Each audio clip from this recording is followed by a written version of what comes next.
नमस्कार दोस्तों, leaf of life tree में आपका फिर से स्वागत है। दोस्तों, पिछली वीडियो में मेरे फ्रांसीसी मित्र डेमोलुकी के 14 जनवरी 1991 के लिखे हुए पत्र के अंतिम भाग को लेकर के कहा गया था। ये एक मानवीय भूल थी, क्योंकि वो पत्र काफ़ी बड़ा था और उसका एक महत्वपूर्ण भाग हम आपके सामने प्रस्तुत नहीं कर सके थे। वो भाग आज आपके सामने लेकर हाजिर हूँ। इस भाग में इन्होंने स्वतंत्रता, समानता और बंधुत्व इसके बारे में बताया है। हमें आज विश्व में इसी चीज की बहुत ही महत्वपूर्ण आवश्यकता है।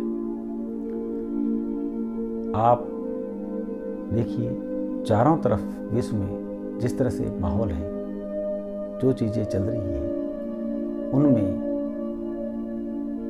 कुछ अच्छा अगर हम कर सकते हैं और अच्छाई की तरफ कदम बढ़ा सकते हैं, तो उसके लिए हमें इस महत्वपूर्ण वाक्य को, जिसमें स्वतंत्रता, समानता और बंधुत्व समाहित है, लेकर चलना ही होगा। तो आइए देखिए 14 जनवरी 1991 के पत्र का ये वास्तविक आखिरी भाग। यह बहुत अच्छा होगा कि आप एक दिन फ्रांस आ सकें और मेरे देश को देख सकें।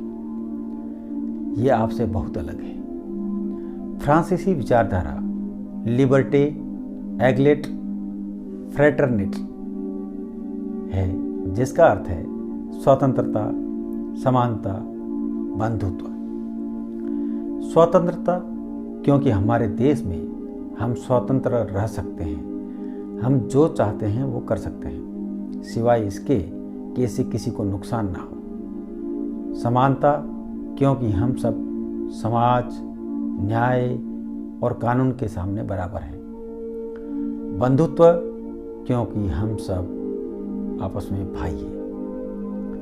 आप सोचते होंगे कि सभी यूरोपीय लोग मेरे जैसे ही हैं। मुझे लगता है कि बहुत सारे लोग एक जैसे होते हैं, लेकिन हर एक देश में हमेशा कुछ बुरे लोग होते हैं, या कुछ ऐसे लोग होते हैं जो दूसरे लोगों के बारे में सोचे बिना सिर्फ अपने लिए जीते हैं। इसलिए मैं सोचता हूँ कि आपको सभी यूरोपीय लोगों और उनके जीवन के बारे में एक समान धारणा नहीं बनानी चाहिए। अगर आप दिल से बहुत अच्छे हैं, तो आप हर तरह के लोगों के लिए अच्छे होंगे। आपने मुझे अपने धर्म के बारे में बताया। सबसे पहले मैं आपको बताना चाहूँगा कि फ्रांस में धर्म का सवाल भारत से ज़्यादा महत्वपूर्ण नहीं है। भारतीय लोग धर्म के साथ जीते हैं। वे जो कुछ भी करते हैं, जो भी कदम उठाते हैं, वो धार्मिक आस्था के साथ होता है। मुझे लगता है कि हमें एक धर्म का पालन करना चाहिए। इससे कोई फर्क नहीं पड़ता कि वह धर्म कैथोलिक, हिंदू, सिख, मुस्लिम आदि हो। यह कोई समस्या नहीं है। समस्या यह समझने की है कि क्या आपने जो धर्म चुना है वह आपके जीवन और आत्मा के लिए अच्छा है। भारतीय धर्मों के बारे में मेरी जानकारी कम है, इसलिए मैं आपको कोई खास सलाह नहीं दे सकता। मुझे खुशी है कि आपकी पढ़ाई अच्छी चल रही है। आपको अंग्रेजी और हिंदी सीखनी चाहिए। आपके पास राजनीति, विज्ञान, इतिहास, जीव विज्ञान और कला है। कला बहुत महत्वपूर्ण है। आपको अपने अध्ययन में प्रगति करनी होगी। याद रखें कि मैंने अपने एक पत्र में क्या कहा था। आप एक अच्छे छात्र हैं तो आपको एक अच्छी नौकरी मिलेगी। भारत में कई लोगों के पास पढ़ने का अवसर नहीं है, तो आपको काम करना होगा।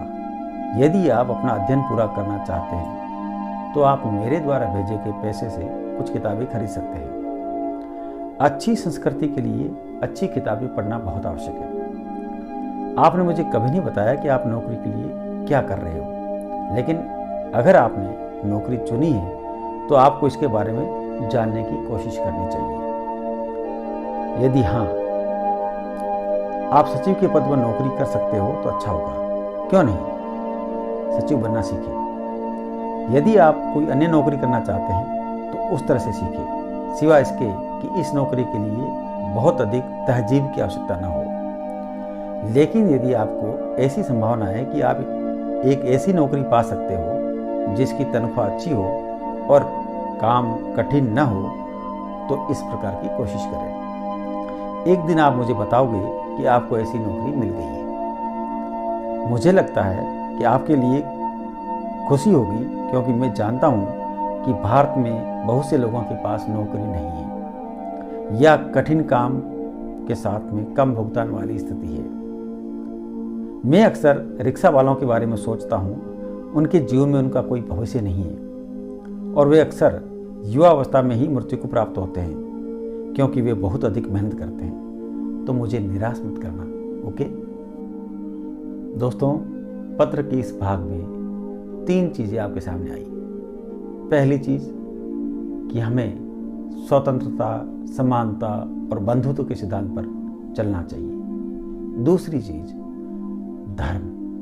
धर्म को लेकर के एक खुली अवधारणा। और तीसरी चीज़ जो सबसे महत्वपूर्ण है और छात्रों के लिए बहुत उपयोगी है, वो ये है कि अगर आप एक अच्छे छात्र हैं तो आपको एक अच्छी नौकरी मिलेगी, आपका अच्छा भविष्य होगा। तो सबसे पहले छात्रों से और युवाओं से एक सलाह है कि वे अच्छे छात्र बने, तो उनका भविष्य अपने आप अच्छा होगा। आशा है आपको ये पत्र पसंद आया होगा। धन्यवाद।